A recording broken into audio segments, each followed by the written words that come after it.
Welcome to the Delmarva Almanac. Each week we connect you to the best of Delmarva. Like other almanacs, our aim is to tell you a little bit about our past, our present, and events in the near future. Route 13 in Somerset County is like most major highways on Delmarva. The scenery is okay, but nothing terribly exciting exists along the road between the soybean fields and small towns. If you never turned off Route 13 towards the Chesapeake in the summer, you might think this is all Somerset County has to offer. You won't see highway signs advertising the giant expanse of unspoiled marsh just a few miles west of Princess Anne, Maryland, teeming with thousands of herons and egrets foraging in the shallow creeks for minnows to feed their young.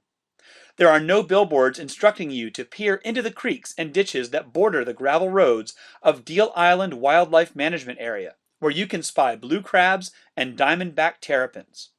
You might see a sign or two directing you towards Chance or Winona, but there's not much to tell you about the crab shanties and harbors you'll discover in these historic watermen's villages. Before leaving Princess Anne to make the turn onto Route 363 towards Deal Island, take note of the transition from the sounds of small-town life and the bustling traffic of Route 13 to wild, open marsh country. Within a 10-minute span, you'll leave the noise of cars and tractor-trailers speeding down the highway between the tall pines that border the road, to what appears to be a flat grassland with a very distant horizon mostly absent of vertical structure and artificial sound. The grass you're seeing is primarily that of smooth and salt meadow cordgrass, both of the genus Spartina. It dominates every square inch of mud available above the low tide mark. Very few plants can tolerate the daily fluctuations of tidal waters that vary from slightly fresh to slightly salty.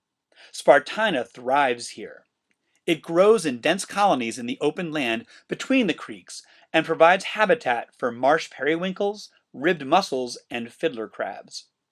The tidal creeks and guts between the Spartina fields are unsuitable to many aquatic and semi-aquatic animals, but just perfect for a few. Most fish, crustaceans, and aquatic reptiles and invertebrates prefer their water either fresh or salty. Some, such as the critters you'll find at Deal Island, are happiest in brackish water habitat. This is Jim Rapp, and you're listening to the Delmarva Almanac. We're talking about exploring the Deal Island Wildlife Management Area. To spend a little time observing the local wildlife, drive down to the Deal Island Wildlife Management Area, or WMA for short. Delmarva's WMAs are some of the most interesting places to explore, but they don't always pop up at the top of travel websites or brochures.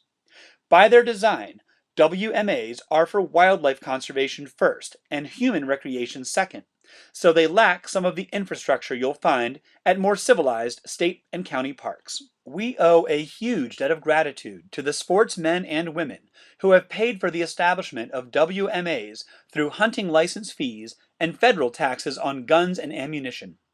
The federal aid is derived from the Pittman-Robertson Act, signed into law in 1937 at a time when some North American species nearly became extinct due to overhunting and habitat loss. The taxes collected by the Act are distributed to each state for wildlife conservation and have been hugely successful in the reestablishment of populations of deer, ducks, and turkeys. Deal Island Wildlife Management Area is around 13,000 acres and is accessible on both sides of Route 363, which runs right through the middle of the vast open marsh. There are several posted gravel roads that take you into the heart of the marsh, and most gates should be open in June. Some get blocked off during hunting season. From the road, there are several gated hiking trails that seem to go on forever into the horizon.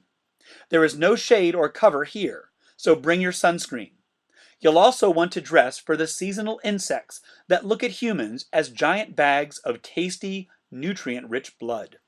If you have a bike built for off-road trails, you can cycle here too and try to outrun the bugs. The paths don't loop back, so check out the trail maps on the Deal Island WMA website and plan how far you want to go. Deal Island is also amazing for exploring by canoe, kayak, and stand-up paddleboard. There are several boat ramps with small parking areas on and around the WMA.